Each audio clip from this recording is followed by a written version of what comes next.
পুৱাই ইলাচি পানী খোৱাৰ এই উপকাৰ জানেনে? দিনটোৰ আৰম্ভণি ইলাচি পানীৰে কৰিলে কি হ'ব?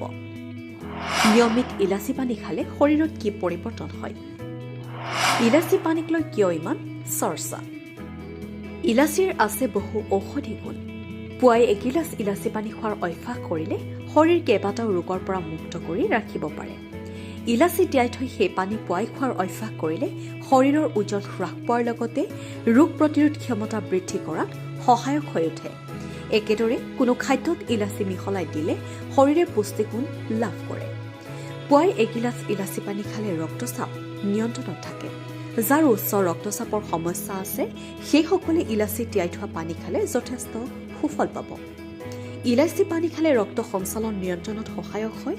শৰীৰৰ পৰা দূষিত পদাৰ্থ এই পানীয়ে দূৰ কৰে। ইলাচি পানী খোৱাৰ অভ্যাস কৰিলে শৰীৰৰ ছাল সুন্দৰ হৈ থাকে। বয়সৰ চাপৰ পৰাও মুক্ত হৈ থাকিব পাৰি। ইলাচি পানী খালে দাঁতৰ বিভিন্ন ধৰণৰ অসুখৰ পৰা মুক্ত হৈ থাকিব পাৰি। যিকোনো ধৰণৰ সংক্ৰমণ বাধা দিয়াত ইলাচিয়ে সহায় কৰে। News desk report NDTV।